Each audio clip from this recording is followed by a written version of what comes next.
The West Lake, the Qiantang River Type, the Lingying Temple, the Grand Canal. How many jewels must a city possess to be crowned heaven on earth? This is Hangzhou, a shimmering city of wealth and a graceful land of culture. But no city is born a heaven. It surprises many that Hangzhou as a city did not begin with the best natural conditions, nor the best support from the government. Nonetheless, this amiable city withstood 5,000 years of twists and turns, and even bent its fate thrice along the way. Today, it stands as a prosperous and fabulous city, a heaven on earth with picturesque landscapes and 5,000 years of heritage. So what has Hangzhou gone through, and how did it manage?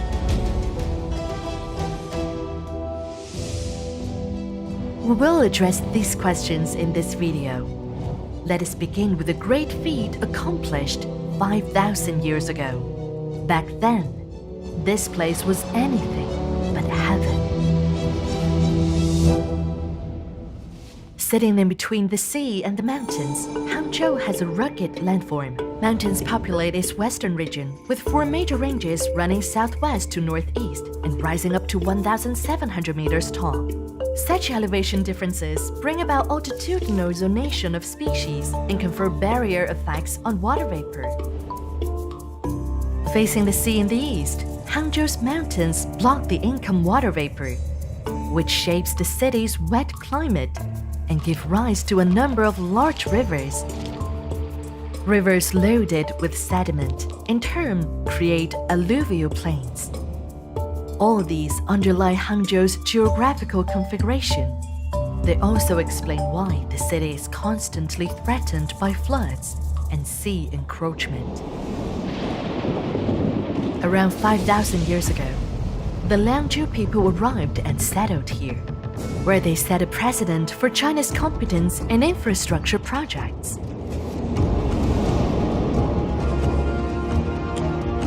They constructed 12 dams along the mountain base, creating the world's largest hydraulic system that held 3 times more water than the West Lake. It was used for flood water control, transportation, and irrigation. Between the dams and paddy fields, the City of Water comprised of a palace area, an inner district, and an outer district, measured almost 9 times as big as the Forbidden City. Within the city, 51 canals weaved a crisscrossing waterway that allowed efficient boat navigation.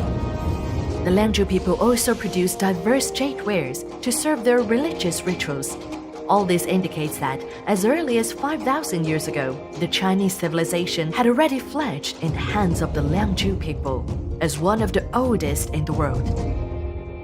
However, drastic climate changes resulted in floods and marine transgression, which completely engulfed the city.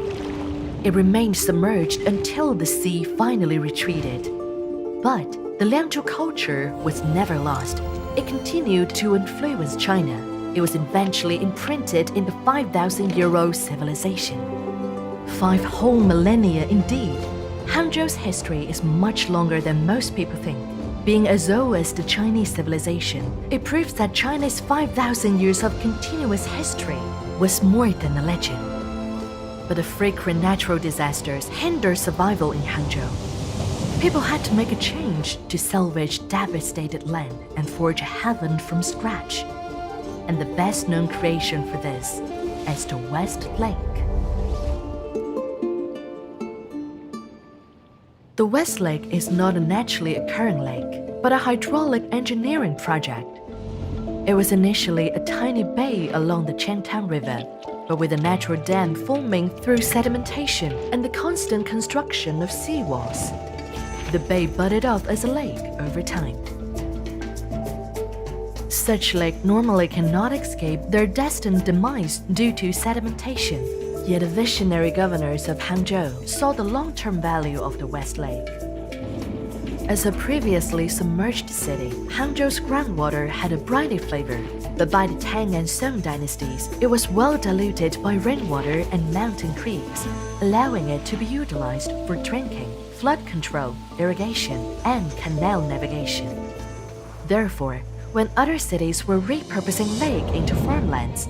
Li Bin, Baijuyi, Qianliu, Su Shi, and other Hangzhou officials all took maintenance of the West Lake.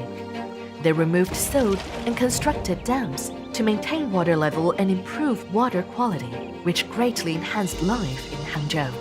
As such, a small anonymous lake became a welfare-oriented hydraulic engineering project. In return, the West Lake offered far more than its intended engineering purpose. The lake was once so ordinary that Li Bai, the poet from the Tang dynasty, never mentioned it in his works. Yet by the Northern Song dynasty, the very same lake had become a household name. Tourists chanted Baijuyi's poem, indulged in Su Shi's gardening style, and sang the sad love songs by Qianliu. Later in the Southern Song dynasty, the West Lake even became the spiritual home for literati. It inspired the everlasting poems and set the 10 sceneries for artists. As the capital city of Southern Song dynasty, migrants along with their culinary traditions merged into Hangzhou. In its heyday, Hangzhou was home to more than 1 million residents. With a rich pool of talents, it led the world in multiple disciplines, including agriculture, handicrafts, commerce, art, and mathematics. Since then, the title Heaven on Earth was bestowed upon Hangzhou for its outstanding elegance, openness, and prosperity. However, prosperity eventually dissolved into sorrow. During the time of changes, how should Heaven on Earth reposition itself in history? And could it hope for another turn of the page?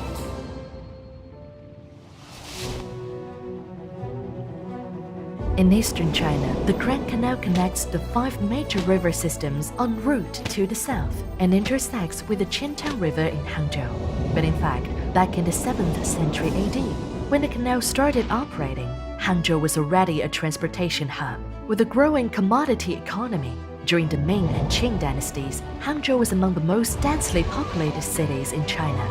The pressure of overcrowding prompted the city to adjust its course again. Across the plains and mountains, people cultivated mulberries, cottons, hemp, rice, bamboos, and tea. This was when the Longjing tea first gained its far-reaching popularity. Within Hangzhou and in neighboring villages, people manufactured fen, knitting yarn, cosmetic powder, brush pen, paper, scissors, umbrella, medicine, liquor, and silk. Almost everything could be made here. To ensure high mobility of goods, dense and dynamic towns took the place as distribution centers. From there, goods traveled great distance by land, and then by water on the Qintang River and the Grand Canal, selling to places all over China, much like modern-day's express logistics. Owing to a pervasive commodity economy, cultural advancement continued to intensify. Artist Huang Gongwang's masterpiece took inspirations from the scenic Fuchun River. Novelist Xu Nai'an's fictional character Lu Jishen attained parinirvana upon arrival of the Qintang tide. The Leifeng Pagoda commemorates Madame Whitesnake's immortal love. The Wansong Academy whispers the butterfly lover's unwavering attachment. Hangzhou's sceneries were open and approachable to all walks of life. Every being was free to express their joys and sorrows on this shared stage. With that, Hangzhou became a heaven for all, embracing nature and prosperity as much as cheapness and hardship. Unfortunately, a bleak fate was waiting ahead. As the modern era gradually phased out the Grand Canal, Hangzhou lost its prestige as a transportation hub. Nonetheless, the city bowed its time for another opportunity, one that would unleash its every potential, acquired over the past 5,000 years. Every August of the lunar calendar, the Qintang River puts on its best show of the year.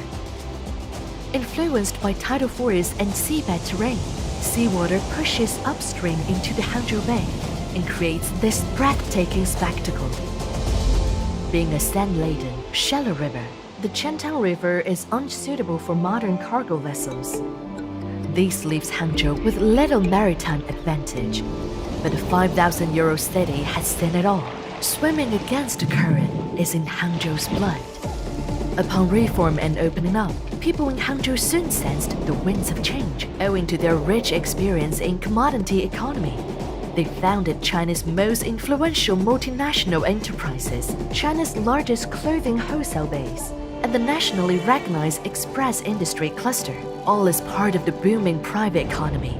And with the advent of the network infrastructure, Hangzhou set off the wave of e-commerce and digital economy that swept across China and even the world.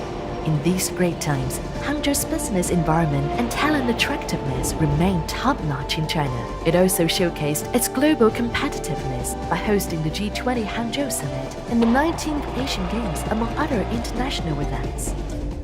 It is noteworthy that, despite becoming more globalized, Hangzhou is still the epitome of Eastern landscape aesthetics.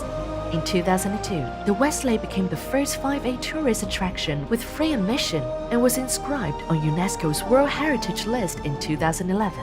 The Grand Canal and the archaeological ruins of Hangzhou City also made it to the list soon after. Now housing 3 World Heritage Sites, Hangzhou continues to thrive as modernized heaven on earth. Now let us think back to the earliest days of Hangzhou. The city was never born a heaven. It has come a long way after 5,000 years of perseverance, always metamorphosing into a better form at each and every fateful turn. Today, its charm exudes from the West Lake. Its prosperity glitters along the Grand Canal. Its vigor energizes the ocean tide. Jointly created by Mother Nature and all walks of life, this land gave back to the people a heaven within reach. It took generations to polish its exquisite landscape scroll and to temper this 5,000-year-old city. This is Hangzhou.